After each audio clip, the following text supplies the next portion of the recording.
Hi అండి, అందరికీ నమస్కారం. ఈరోజు వీడియోలో మష్రూమ్ కాజు కర్రీ ఎలా చేసుకోవాలో చూద్దామండి. చూసారు కదా, మష్రూమ్ తెచ్చుకున్నాం. ఎలా ఉన్నాయో చూసారు ఒకసారి. ఇలా ఉంటాయంట నాకు ఫస్ట్ టైం అండి. మష్రూమ్ అంటే పుట్టగొడుగులండి. ఇప్పుడు పుట్టగొడుగులు జీడిపప్పు కూర చేస్తున్నాను. నీట్గా కడుక్కోవాలండి. కడిగేసిన తర్వాత చూపించిన విధంగా కట్ చేసుకోవాలి. కట్ చేయకముందే ఆ తొక్క వస్తుందంటండి పైన. నాకు తెలియదు, ఇదే ఫస్ట్ టైం అండి. ఆ తొక్క, ఆ బ్లాక్ చూపెడుతున్నాను చూసారా, వీడియోలో చూపెడుతున్నాను.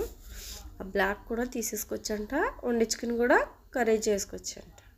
నేనైతే తీసేస్తున్నానండి.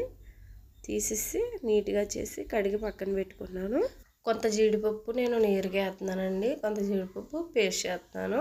ఇప్పుడు మసాలా సామాను తీసుకొచ్చు. మరటి మొగ్గ, లాలికాయ, కొద్దిగా చెక్క, 4 లవంగ మొగ్గలు తీసుకున్నారు కదా. ఇప్పుడు మిక్సీలో వేసేసుకోవాలి. కొద్దిగా జీడిపప్పు, కొద్దిగా నువ్వులు, అలాగే 2 పచ్చిమిర్చి, ఉల్లిపాయలు తగినన్ని తీసుకోవాలి. తక్కువే తీసుకోవాలండి, జీడిపప్పు పేస్ట్ ఉంటుంది కాబట్టి. 4 ఉల్లిపాయలు చిన్న ముక్కలుగా కోసేసుకున్నాను. కొద్దిగా అల్లం ముక్క, 4 వెల్లుల్లి రెబ్బలు వేసుకుని మిక్సీ పట్టేసుకోవాలి. మెత్త పేస్ట్ లాగా మిక్సీ పట్టేసుకుందాం. ఈలోగా జీడిపప్పు వేపుకుందామండి. పొయ్యి మీద బాండీ పెట్టి కొద్దిగా ఆయిల్ వేసుకొని ముందుగా జీడిపప్పు వేపుకుందామండి. చూసారు కదా, వీడియోలో చూపించిన విధంగా ముందు జీడిపప్పు వేపుకోవాలి. ద్వారగానే గోల్డ్ కలర్ వచ్చేంత వరకు వేపుకొని తీసి పక్కన పెట్టుకోవాలి. ఇప్పుడు మష్రూమ్ తీసుకొని మష్రూమ్ ముక్కలు అందులో వేసుకుని అవి కూడా నూనెలో వేయించుకోవాలి.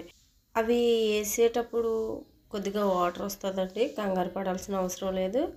ఆ వాటర్ ఇమికిదాకా వేయించుకోవాలి. ఆ వాటర్ అందులో ఇమికిపోతే నూనె పైకి తేలుతుంది. అప్పుడు తీసి పక్కన పెట్టుకోవాలి.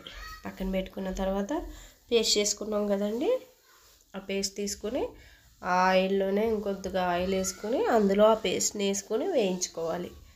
అందులోనే 1/2 టీ స్పూన్ పసుపు వేసుకోవాలి. పసుపు వేసుకొని వేగుతున్న దాంట్లో 1 టీ స్పూన్ కారం కూడా వేసుకోవాలి. వేసుకొని అది కూడా బాగా వేయించుకోవాలి.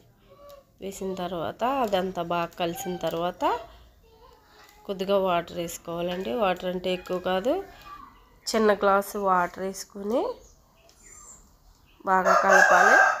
కలిపిన తర్వాత మూత పెట్టి మగ్గనివ్వాలి. మగ్గిన తర్వాత దగ్గరగా అయిపోయాక ఇప్పుడు పెట్టుకున్న జీడిపప్పుని అందులో వేసేసుకోవటమే. వేసుకున్న తర్వాత వేయించి పెట్టుకున్న మష్రూమ్ ముక్కలు కూడా అందులో వేసి బాగా కలపాలి. కలిపిన తర్వాత 1/2 టీ స్పూన్ ధనియాల పొడి, 1/2 టీ స్పూన్ జీలకర్ర పొడి వేసుకుని కలుపుకోవాలి. కలిపిన తర్వాత మూత పెట్టి 5 నిమిషాలు మగ్గనివ్వాలి. మగ్గిన తర్వాత మూత తీసుకుని కొద్దిగా కొత్తిమీర జల్లేసుకుంటే సర్వ్ చేసుకోవచ్చండి. అంతేనండి, వచ్చింది మష్రూమ్ జీడిపప్పు కర్రీ.